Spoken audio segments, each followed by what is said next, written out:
nuevamente el receptor fisiológicamente regresa a la normalidad. Eso es lo que se busca. Ahora, todos estos mecanismos, a la unión de un fármaco al receptor, pueden provocar efectos. Estos son algunos ejemplos, no quiere decir que solamente van a hacer eso. Por ejemplo, la contracción del músculo liso o relajación de este, el aumento o la inhibición de secreción de alguna glándula o alguna enzima en particular, alteración de la permeabilidad de la membrana para que se genere una despolarización o una hiperpolarización de la membrana, apertura de canales iónicos, variaciones en el metabolismo, activación de las enzimas y proteínas celulares.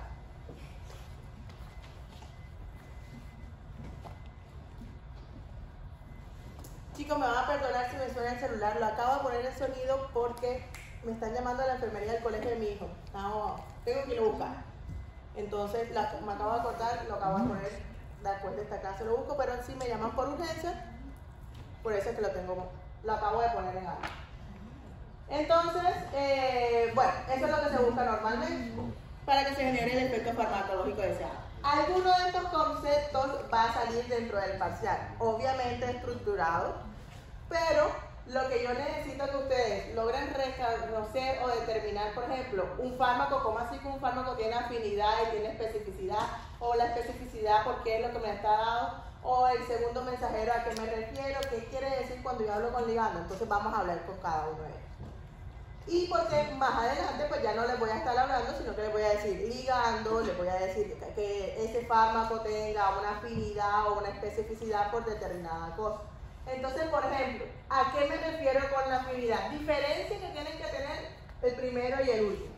La afinidad es la capacidad que tiene un fármaco de unirse a ese receptor, de interactuar con ese receptor y formar enlaces.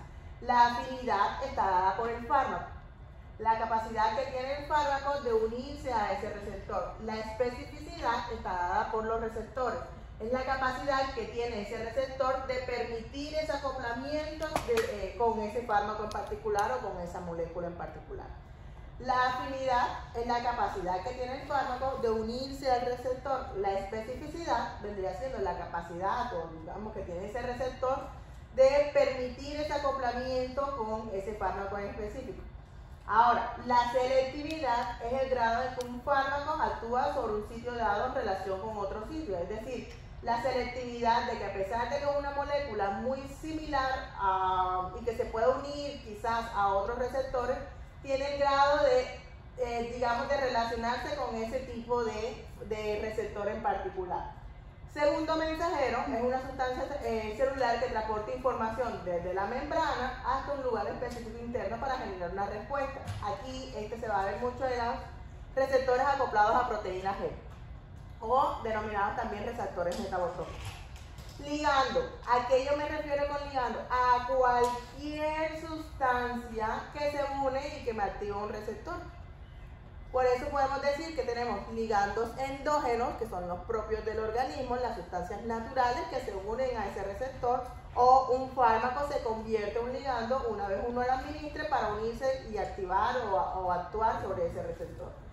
La actividad intrínseca es la capacidad que tiene un fármaco de generar una respuesta o alguna acción. Hay algunos fármacos que tienen, por ejemplo, afinidad, pero no tienen actividad intrínseca. Es decir, que se unen, pero no tienen una respuesta sobre ese receptor. Simplemente se unen y bloquean, como son los antagonistas que vamos a ver más adelante. Mientras que la actividad intrínseca es la capacidad del fármaco de generar una respuesta o una acción después de haberse unido con ese receptor. Un receptor huérfano, la verdad, ese es el que menos me importa, que es un receptor al cual no se le conoce, digamos, un ligando específico. Y ya la selectividad se la digo. Entonces, en resumen, la afinidad, la capacidad que tiene un fármaco de unirse al receptor. Segundo mensajero, sustancia celular que transporta información desde la membrana hacia el interior. Ligando, cualquier sustancia que se una a un receptor. Actividad intrínseca, la capacidad de un fármaco para generar una respuesta. El receptor huérfano, que no se le conoce, digamos, algún ligando específico, la selectividad, el grado en el cual el fármaco actúa sobre un sitio dado en relación con otro sitio, y la especificidad, la capacidad que tiene el receptor de permitir el acoplamiento de un tipo específico de molécula. ¿Dudas? Ajá. Bueno. Entonces, las funciones que tienen los receptores en sí, en realidad, es que se le une un ligando apropiado. Una vez se le une ese ligando apropiado, o ya sea interno o dado con algún fármaco, propagar una señal reguladora y utilizar los sistemas efectores para generar una respuesta específica. Entonces, estos receptores se pueden localizar en diferentes partes. Por ejemplo, en la membrana celular, que es lo que de pronto más comúnmente vamos a escuchar, pero dependiendo de él, también lo podemos encontrar receptores a nivel nucleares, receptores que son citosólicos, entonces lo podemos encontrar a nivel del citoplasma, a nivel del núcleo, a nivel de las membranas, receptores enzimáticos. Entonces, por ejemplo, aquí podemos encontrar receptores que se encuentran a nivel de la membrana celular. Recordemos que estos normalmente están ubicados en la membrana. Se pueden encontrar tanto en la parte externa como en la parte interna. Aquí están asociados directamente a una proteína. Entonces, por ejemplo, aquí tenemos una proteína en la cual cuando necesita o se envía una señal, aquí va a estar específicamente su receptor que permite la entrada o salida directamente de sustancia.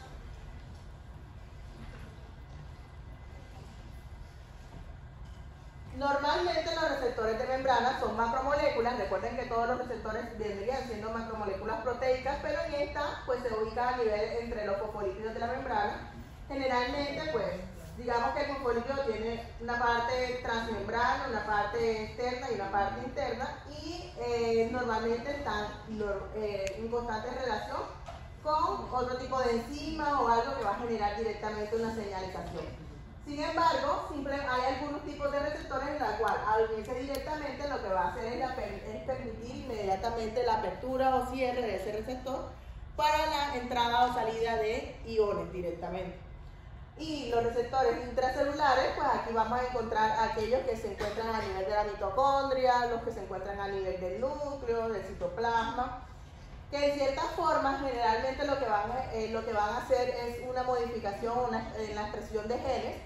Y aquí vamos a encontrar, por ejemplo, los glucocorticoides, que ustedes pues van a mandar muy frecuentemente, los fármacos que se utilizan para la glándula, para la tirosina o la tirosina, por ejemplo. Y a su vez también, otra clasificación dependiendo del lugar, podría ser receptores posinápticos y receptores presinápticos. Los receptores posinápticos, los presinápticos, los que están al principio de la neurona en la que se va a dar una información, que generalmente está dada por un impulso nervioso y que va a generar la liberación de ciertos neurotransmisores que se encuentran en vesículas y que al final va a terminar en un receptor posináptico para la activación de los mismos y se genere directamente la señalización como tal. Entonces recuerden que los fármacos, para que se dé una completa regulación o interacción entre ellos, tienen que tener afinidad y especificidad. Que la afinidad está dada por quién y la especificidad. Entonces la afinidad, recuerden que es la capacidad que tiene este fármaco de unirse directamente sobre ese receptor en diferentes concentraciones, no bajas, altas. Y la especificidad, la capacidad que tiene este receptor para discriminar esta molécula ligando de otra especie que pueden ser muy similares. Porque en cierta forma, dependiendo de esta especificidad y afinidad, es donde seguramente ustedes van a ver los efectos adversos que pueden tener otros fármacos. Muchas veces, cuando ustedes administran dos fármacos, el mismo fármaco, él puede tener afinidad y especificidad, pero a veces son afines a otro tipo de receptores, y por eso se pueden ver los efectos secundarios. Por ejemplo, es para tal cosa, pero me produce sueño, porque tiene afinidad por otro tipo de receptores que quizás lo puedan estar afectando. Me produce eso, pero me produce disminución en la motilidad gastrointestinal. Bueno, entonces eso dependiendo es porque esa es la desventaja. Muchas veces las moléculas de los fármacos son tan similares que cuando las vías de señalización son muy iguales, por ejemplo las de la ciclooxigenasa, discriminar entre ciclooxigenasa 1 y 2 es muy difícil, por la similitud que puede haber, entonces se pueden ver los efectos secundarios. Y es muy difícil a veces ser muy específico por un tipo de fármaco. Y estos receptores se pueden clasificar en 4 tipos. Receptores ionotrópicos acoplados a proteína G, catalíticos. Los receptores acoplados a proteína G son también denominados metabotropos, catalíticos e intracelulares, que generalmente también los van a encontrar como receptores nucleares. De alguno de estos también podría salir en el parcial. Entonces, por ejemplo, los receptores ionotrópicos son aquellos que, como su nombre le indica, aquí vamos a resumir, los ionotrópicos, como su nombre le indica, generalmente es de un canal iónico en particular. Los receptores acoplados a proteína G o metabotropos son aquellos que están acoplados a proteína G, es decir, como su nombre lo indica. Los receptores catalíticos se caracterizan por tener una fosforilación y estar asociados a adenosínquinasas. Y los receptores intracelulares son aquellos que regulan toda la transcripción del ADN y se van a conseguir a nivel nuclear.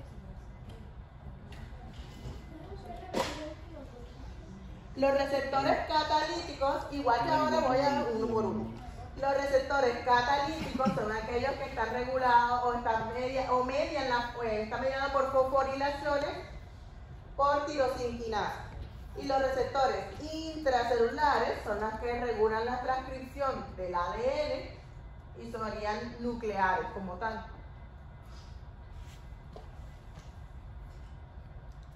Entonces, con gusto.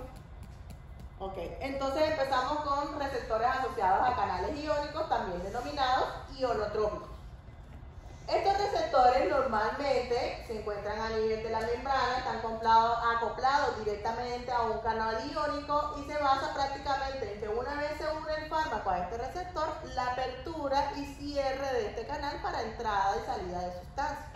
Puede ser que ustedes manden un fármaco para que la sustancia salga del exterior de la célula hacia el interior o viceversa, del interior de la célula hacia el exterior. Entonces, normalmente estos canales iónicos están constituidos por 4 o 5 subunidades y son denominados como poros, porque formarían como un poro o un túbulo que permite la entrada y salida de sustancias. Este es el ejemplo de un fármaco que serían, o los fármacos en general, que son las benzodiazepinas.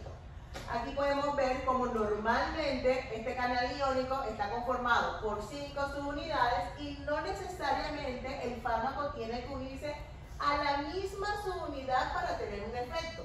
Por ejemplo, aquí podemos observar que el ligando natural es el GABA, que cuando se une el GABA como ligando natural permite la apertura para que ingrese cloro al interior de la célula.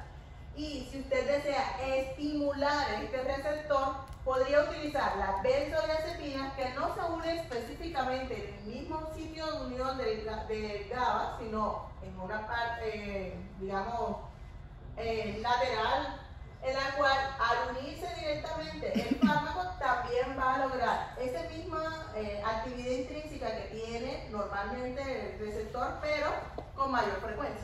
Entonces, en este caso, yo lo que busco es estimular directamente ese receptor para que se me libere más concentración de esa sustancia que está ingresando. No necesariamente los fármacos van a hacer que todo, o sea, voy a actuar sobre ese receptor siempre para aumentar. No necesariamente, también puede ser para disminuir, dependiendo de sus necesidades y dependiendo de los fármacos que ustedes tengan a mano. La ventaja de los fármacos es que podemos actuar con varios fármacos, no solamente en el mismo sitio de acción, sino en otros en particular para ayudar a una función como tal. Ejemplo de esto, por ejemplo, son los receptores de acetilcolina, que también, como pueden ver, están constituidos por 5 subunidades, pero en este caso, cuando llega la acetilcolina, que al llegar al receptor llega a 2, se tienen que unir 2 moléculas de acetilcolina. Cuando se unen las 2 moléculas de acetilcolina, permite la entrada directamente de sodio. Entonces, en el caso de los fármacos, o utilizar un ligando externo, es la utilización del fármaco para que también se une directamente sobre esos receptores y permite la apertura o aumento de la entrada de sodio en particular. Así como estos, digamos de acetilcolina, también están los del GABA-A, la lisina, el glutamato, aspartato, muchos más, que se caracterizan por ser un solo canal iónico, estar constituido de 4 a 5 subproteínas y formarían un poro como tal. Lo que hace generalmente es apertura y cierre para ingresar sustancias en particular, ingresar o salir sustancias hacia allá en particular. Entonces, por ejemplo, voy a quitarle el sonido. Yo creo que vamos a ver. No demora. Estos canales iónicos normalmente también están, digamos que lo que tienen son unas compuertas, por así describirlos, que permiten la entrada y salida. En estos muestran los receptores nicotínicos de acetilcolina, en la cual una vez llega el fármaco, espérense, capaz no sirve. Ah, no, sí sirve. Entonces, digamos que este receptor de nicotina, por ejemplo, tiene una compuerta externa o una compuesta interna de activación que dependiendo del fármaco, pues usted trabaja sobre ese receptor para que se abran esas compuertas o se cierren las compuertas normal.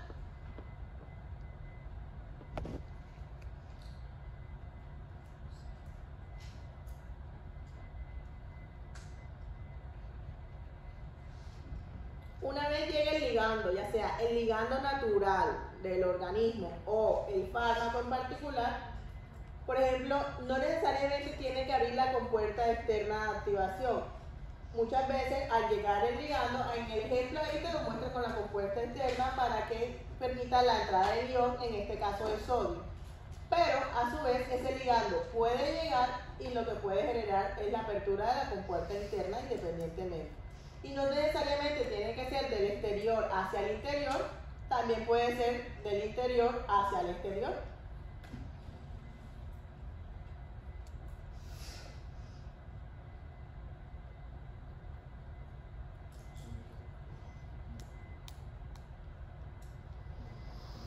Sí. Vamos a hacer una cosa hasta aquí. Pregunta, entonces, por ejemplo, si yo les pregunto a ustedes, devolviéndonos un poquito, ¿qué serían segundos mensajeros que me pueden decir? La señal de la membrana hacia el interior. Muy bien. Especificidad.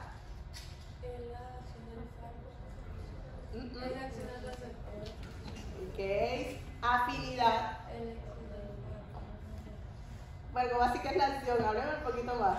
Pero sí, obviamente tienen la idea ahí. Unirse al receptor y formar un acoplamiento.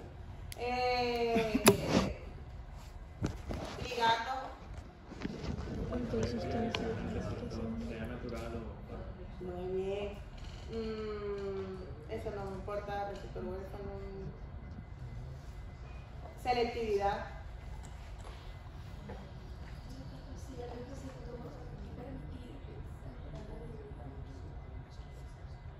Creo que por acá. ¿Cómo? La capacidad del fármaco o del fármaco que tiene de acoplarse a un En comparación a otros, sí, está bien, súper. Lo dijo tal cual. Muy bien. Y ahorita que vemos estos cuatro, pues les preguntaré por acá. En el que se trabó. Bien. Receptores acoplados a proteínas G, también denominados metabotropos. Estos receptores son los más abundantes, en realidad, suelen ser los más abundantes utilizados. Y normalmente estos constan de 7 segmentos transmembrana y se caracterizan o se denominan así porque están acoplados a una proteína G o nucleótidos de guanina. Por eso son denominados acoplados a proteína G. Ya estos alguna vez sé que ya lo han visto, o sea, ejemplos de, porque ya el grupo 1 me hizo así, entonces yo creo que sí. Que normalmente están acoplados a proteínas G. Si recuerdan que cuando en este caso llegue el ligando natural, me imagino que lo vieron con el ligando natural, o el fármaco directamente sobre este receptor, lo que va a hacer es un cambio conformacional, va a permitir que pase de ADP a de GDP a GTP y va a generar directamente la activación de la dinatociclasa. Entonces, pues estos son sistemas efectores de proteína G, que recuerden que pueden ser proteínas G inhibitorias o excitatorias, dependiendo de las necesidades que usted requiera con su fármaco. En este,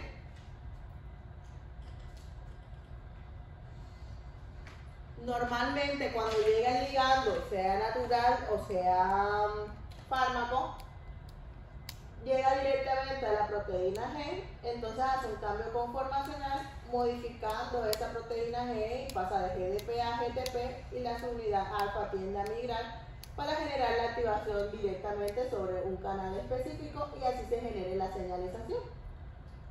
Para que se dé la regulación como todo, ¿no? Igual de los canales iónicos y de todo, nuevamente el ligando se separa directamente del receptor y se vuelve al estado de normalidad. Eso puede estar regulado directamente por la dosis del fármaco y la unión a proteínas en particular, digamos, la unión a proteínas.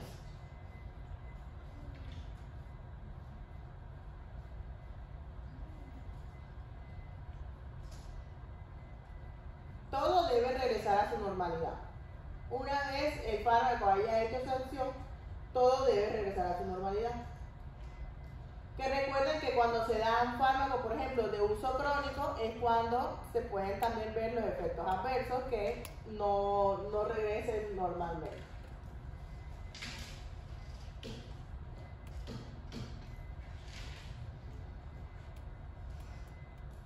Bien. Los receptores catalíticos, o también a veces lo pueden encontrar como receptores de tirosina, pero generalmente se denominan catalíticos. Estos receptores catalíticos, entonces, hay dos subunidades que al unirse forman un dímero. O sea, cuando llega el receptor, normalmente tienen dos subunidades. Estas subunidades son transmembranas y cuando llega directamente el fármaco sobre el receptor, necesitan dos moléculas para la activación. Genera una serie de fosforilaciones y liberación de tirosina, que de cierta forma ellos van a generar un desenlace y una cascada que con actividad quinasa o de fosforilación que van a dar respuestas, normalmente pueden ser de expresión de genes o metabólicas como tal. Ejemplos de receptor tirosina, el de la insulina, por ejemplo. Entonces, caracterizado por poder ser una cadena polipeptídica, un segmento transmembrana con un dominio catalítico, por eso se le denomina catalítico, y con actividad enzimática. Puede asociarse normalmente con alguna actividad. Una vez llegue el fármaco a este receptor, genera una activación o una actividad de tirosina en la cual se hacen unas fosforilaciones, activación, digamos, de enzimas y de proteínas que al final van a generar una respuesta. Por ejemplo, este creo que sí tiene sonido y creo que sí lo voy a poner. Lo que es que me lo robé de otra universidad.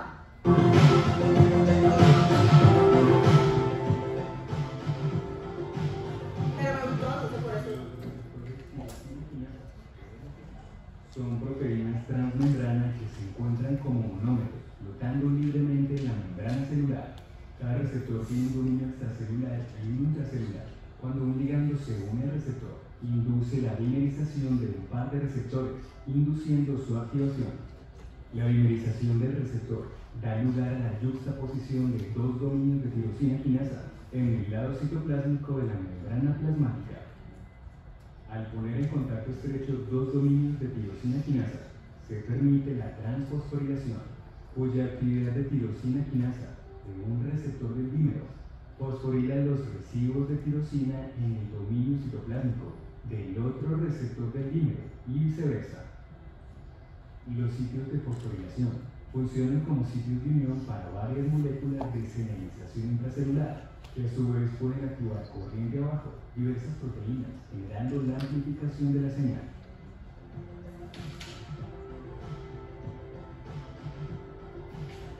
Bien.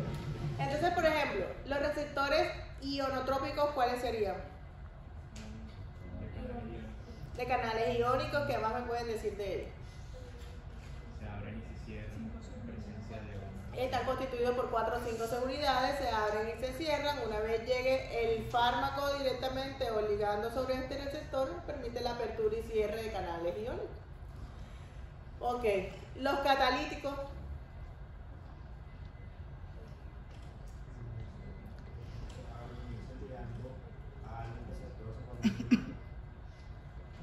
Al unirse ligando directamente sobre este receptor, formarían dímeros, que la característica específica es que Tienen un dominio catalítico. ok,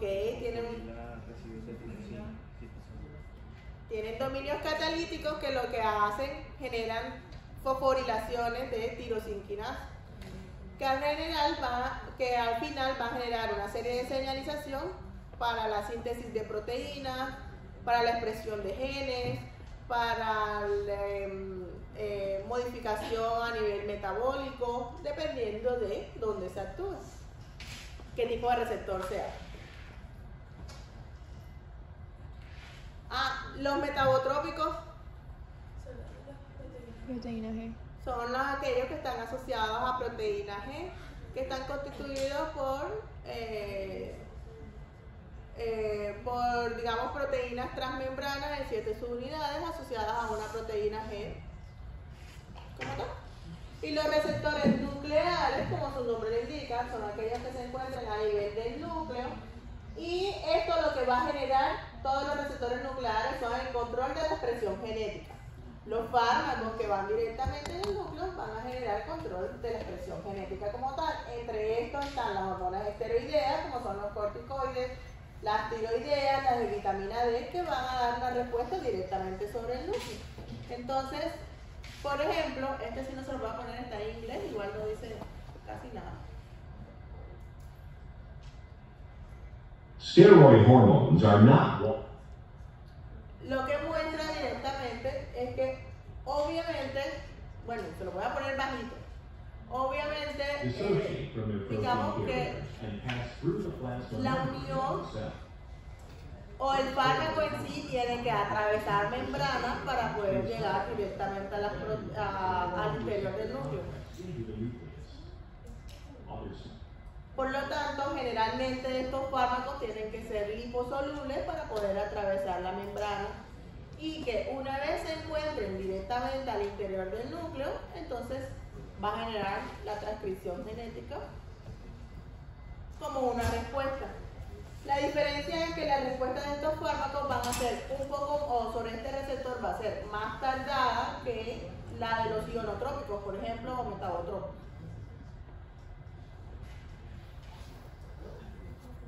Está dada por la transcripción de genes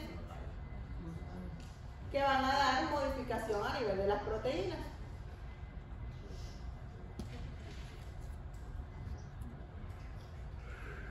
Entonces, en este caso, las que regulan la transcripción del ADN, podemos encontrar las hormonas esteroideas, no, está llamando la enfermería. Hola, Bebo, ¿cómo está? ¿Cómo le fue?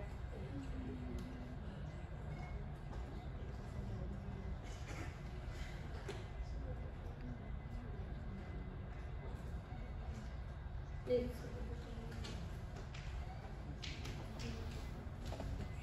Listo, ya yo lo voy a recoger entonces. Ya voy para allá. Vale, muchas gracias. Gracias, hasta luego. Nada, casi me figuro recogerlo. Pero bueno, terminemos. Y ahora lo recojo. Entonces, este tipo de receptores en la transcripción del ADN, no se preocupen, tampoco se está muriendo, por eso sé que me puedo demorar un poquito para recogerlo. Este tipo de receptores pueden ser receptores hormonales de esteroides, receptores hormonales de tiroidea, receptores de vitamina D y retinoides, que en su momento pues ustedes van a dar en cada uno de los ejemplos o cuando ya estén dando los fármacos específicos. Entonces, en resumen, los receptores de canales iónicos o ionotropos, normalmente llega el fármaco a ese receptor iónico o de canales, genera principalmente la hiperpolarización o despolarización. Esto es un ejemplo como tal, que va a dar efectos celulares. ¿Qué podemos decir? Que esto normalmente suele ser mucho más rápido en milisegundos. Por ejemplo de esto, la inhibición, digamos, o el tratamiento para el dolor. Ejemplo de esto, los receptores nicotínicos de acetilcolina.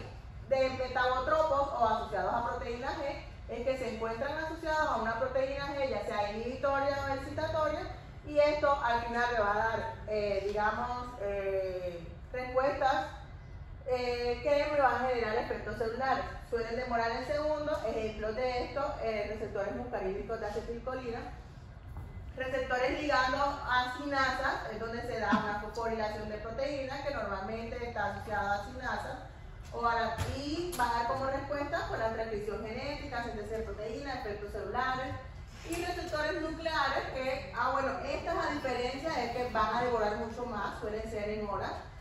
Ejemplos, receptores de citocina, como les dije, receptores de insulina. Y receptores a nivel nuclear que van a dar una transcripción genética, síntesis de proteínas y efectos celulares como respuesta. Ahora va a poner vibración, déjame avisar. Bien, entonces, estos fármacos se pueden ser fármacos agonistas, a grosso modo, los fármacos, dependiendo de cómo se vayan uniendo sobre esos receptores, pueden ser agonistas y antagonistas. Y a su vez van a tener una serie de subdivisiones. Los fármacos agonistas son aquellos que tienen afinidad y actividad intrínseca. Tienen las dos. Los fármacos agonistas tienen afinidad y actividad intrínseca. Por ejemplo, normalmente aquí está la sustancia o el ligando propio de la célula, que cuando llega a su receptor genera una actividad celular normal.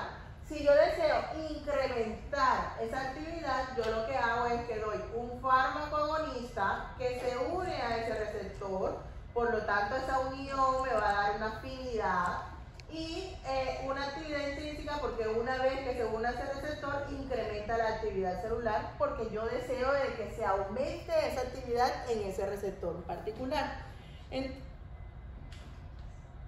Entonces, el fármaco agonista tiene la capacidad de unirse al receptor, interactuar con él y producir una reacción que lleve un efecto biológico deseado, que pueda ser estimulatorio o inhibitorio dependiendo de sus necesidades.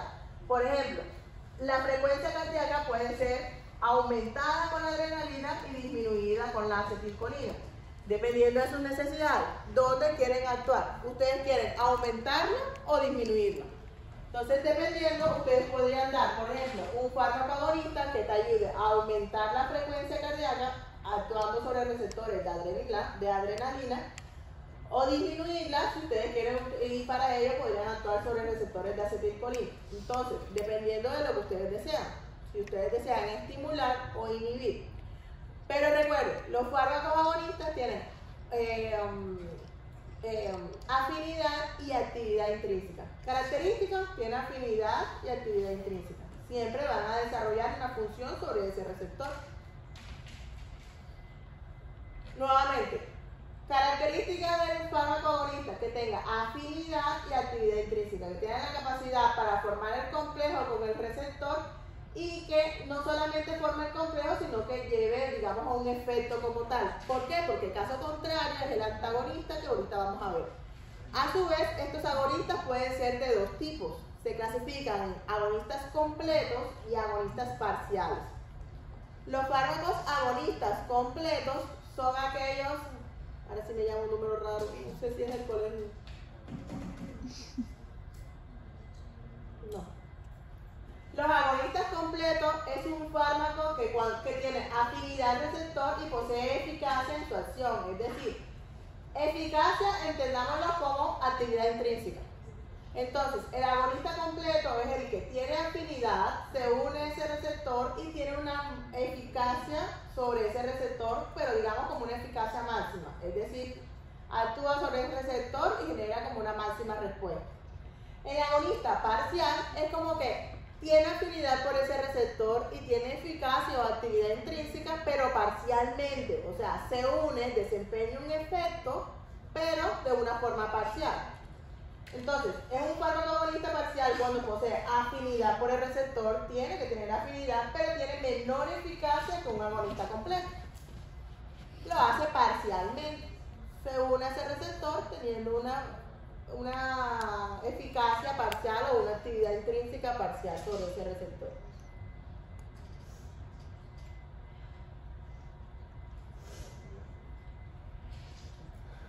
A su vez, los fármacos antagonistas sería todo lo, bueno, no todo lo contrario. Un fármaco antagonista es aquel que tiene afinidad, pero no tiene actividad intrínseca. Tiene afinidad, pero no tiene actividad intrínseca. ¿Cómo así? Mire, aquí es lo mismo, el principio. Normalmente hay una sustancia química que llega sobre ese receptor y me genera una respuesta normal.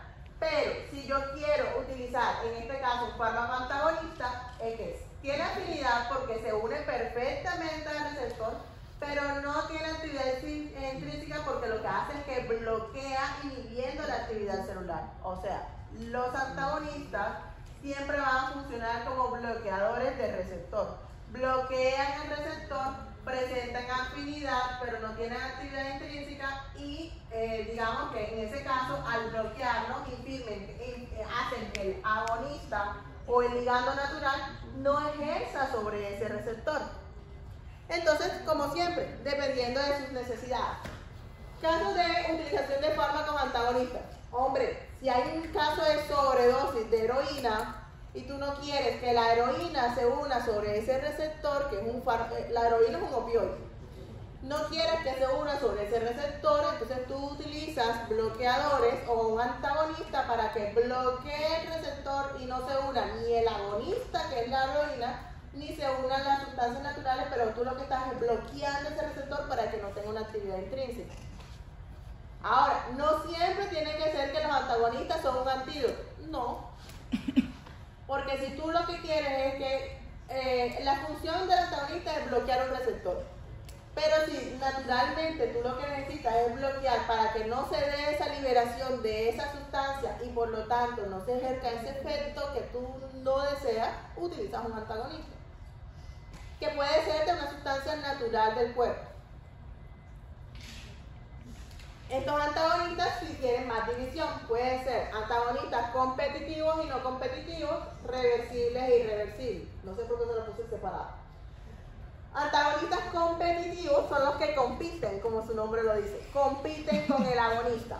Compiten por el receptor. Un antagonista competitivo bloquea el efecto del agonista, pero compite por el mismo sitio de fijación del receptor. Impide que el agonista se active en los receptores. Agonista competitivo es aquel que compite con el antagonista, competitivo es el que compite con el agonista e impide que ese agonista se pueda unir a ese receptor. Mientras que los no competitivos son los que bloquean el efecto del agonista. No compite con nadie, simplemente bloquea el efecto del agonista. Reversible es cuando el antagonista pueda separarse fácilmente del receptor. ¿Cómo yo lo puedo volver o cómo sería irreversible?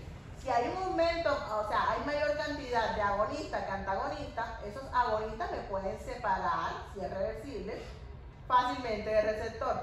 Pero si es irreversible, ni que le aumentes todo el agonista del mundo, el receptor queda completamente bloqueado y sin utilidad. Entonces, competitivo y no competitivo. El competitivo es el que compite directamente con el agonista por el receptor. El no competitivo se bloquea y no compite. Y a su vez puede ser reversible e irreversible. Reversible cuando digamos que ese antagonista se puede separar fácilmente del receptor. O irreversible que generalmente está dada por la dosis. Y la irreversible es que queda completamente bloqueado y sin utilidad y ni que le des toda la cantidad de agonista, eso no lo va a quitar nadie hasta que el fármaco se pase, ¿no? Genere su función y en su tiempo específico. Diferencia, recuerden, afinidad y actividad intrínseca.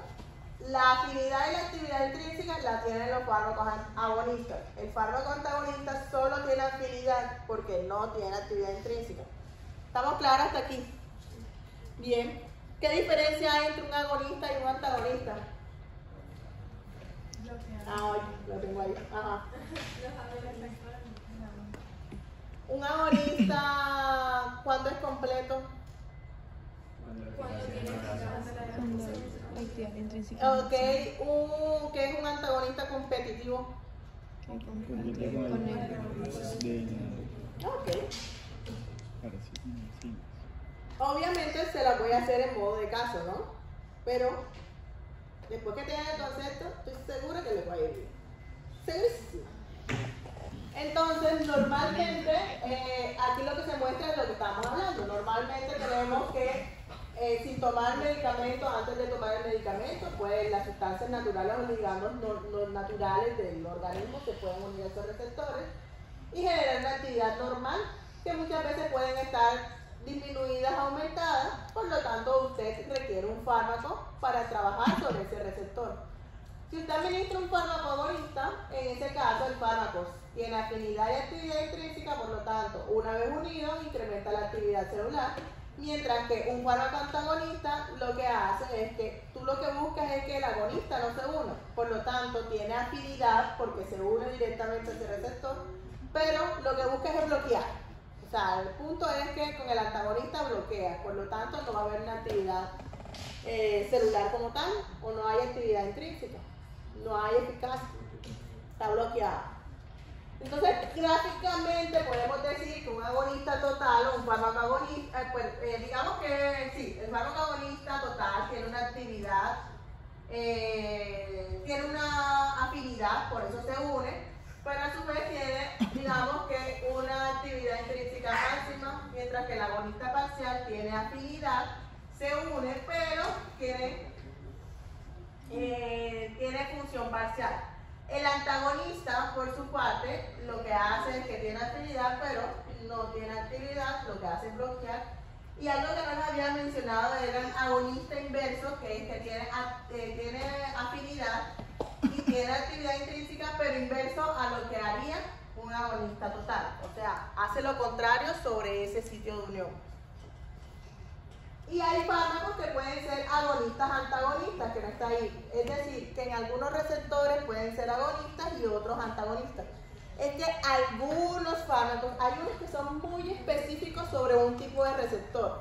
Pero por ejemplo, los receptores opioides, ustedes saben que son 3, mu, delta y kappa. Entonces yo, dependiendo del fármaco, puede que sea agonista para el mu, por ejemplo, y delta, pero para el kappa sea un antagonista. Entonces ellos pueden tener acción agonistas o antagonistas dependiendo de dónde se unen. La regulación de receptores, pues normalmente también hay una regulación en descenso o una regulación en ascenso dependiendo de las necesidades, digamos, del organismo. Estos suelen ser mecanismos de defensa, se desencadenan ante gran sobreestimulación o sobreocupación de los receptores, pues se haría una regulación en descenso. O la regulación en ascenso cuando hay carencia o ausencia de la estimulación. Digamos que son formas de regular el organismo ante saturación o ausencia de algún tipo de neurotransmisor o de algún tipo de neurotransmisor o ligado. La intensidad del efecto farmacológico también va a variar dependiendo de múltiples factores. Uno de ellos puede ser, por ejemplo, la concentración del fármaco. Entonces, otro factor normalmente importante es la cinética del recambio del receptor, por lo tanto, normalmente se están dando fármacos cada hora en particular, cada 6 horas, cada 4 horas, cada 8 horas, dependiendo del recambio lo mismo. Recuerden que la concentración máxima de cada fármaco puede variar entre individuo y individuo. Mi concentración máxima está aquí, la de la compañera está acá, el del compañero está acá, pero ambos estamos en la ventana terapéutica, por lo tanto no hay efectos adversos. Recuerden que la ventana terapéutica sería desde la concentración mínima eficaz a la concentración mínima tóxica. Todo lo que esté en ese espacio no está bien. Si supera la concentración mínima tóxica, pues vienen las dosis tóxicas y reacciones adversas, digamos, asociadas a la dosis. Y todo lo que esté por debajo, pues simplemente ni siquiera no hay efecto como tal. Esa intensidad del efecto sí varía de individuo a individuo.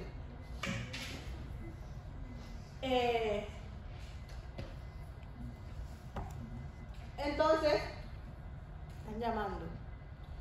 Entonces, un medicamento es potente cuando tiene una gran actividad biológica por unidad de peso.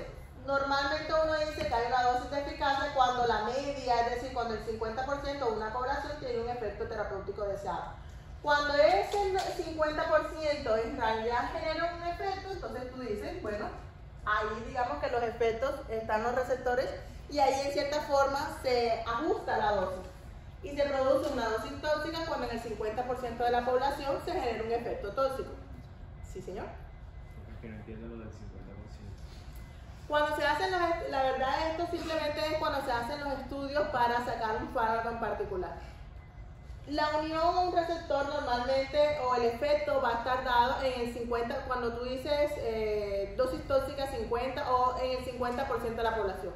Si en el 50% de la población de administrado este fármaco tiene un efecto terapéutico deseado, entonces se da en esa dosis en particular, en la que el 50% de la población genera un efecto. Y obviamente lo mismo para el caso de dosis tóxica. Cuando el 50% de la población se genera una dosis tóxica, entonces se suspende. Y recuerden que sobre esos receptores, ya que se los dije en la clase pasada, pueden generar sinergismo.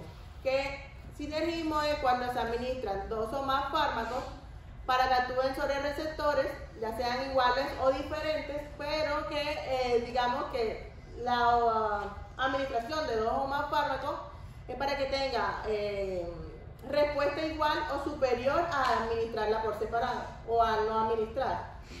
Entonces pueden ser de suma, de potencialización y de facilitación, pero generalmente de suma y de potencialización. De suma, recuerden que cuando administramos dos fármacos en sus concentraciones mínimas o en concentraciones más bajas para generar la misma respuesta que administrarla en concentraciones altas. Y de potencialización es cuando se combinan dos drogas habituales, pero uno lo que hace es que potencializa el efecto y aquí sí vamos a tener un efecto superior a la no administrada.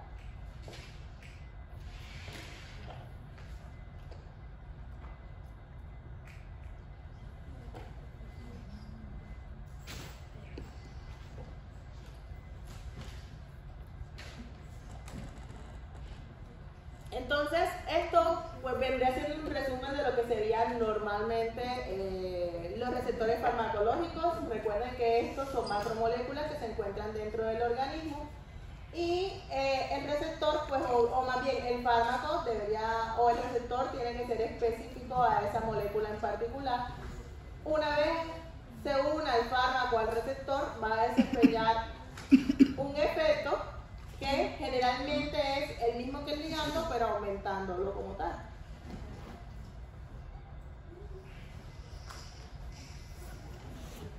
La mayor parte de receptores van a ser proteínas que se unen a ligandos endógenos o propios del cuerpo, que lo que uno busca es aumentar esa unión o ligando más que quitarla. Encontramos también receptores que se pueden encontrar tanto en la membrana como a nivel del citoplasma, a nivel de enzimas, como en el nivel del núcleo.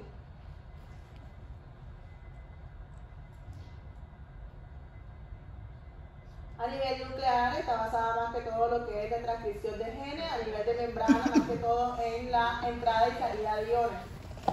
Entonces, algunos tipos de receptores, por ejemplo, son acoplados a proteínas G, a canales iónicos o actividad enzimática y nuclear, o mejor dicho, catalíticos y nucleares. Acoplados a proteínas G, pues como su nombre indica, están acoplados a una proteína G particular de canales iónicos al unirse, lo que va a permitir en la entrada y salida de iones, generando así una señal o una respuesta. Con actividad catalítica lo que hace es una fosforilación que van a tener también y receptores nucleares que tienen que atravesar membranas y van a actuar más que todo por la transcripción de genes o señal genética como tal.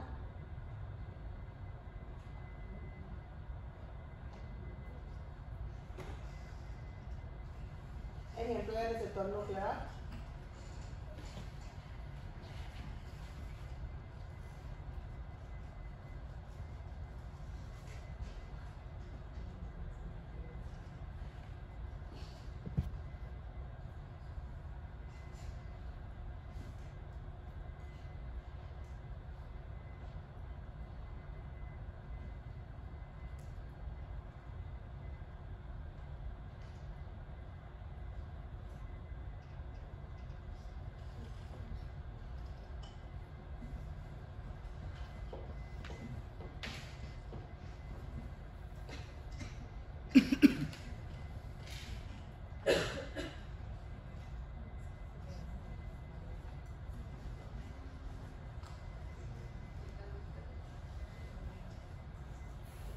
recuerden, porfa, mirar lo que es un agonista total, un agonista parcial, el inverso, antagonista, competitivo, no competitivo, reversible e irreversible.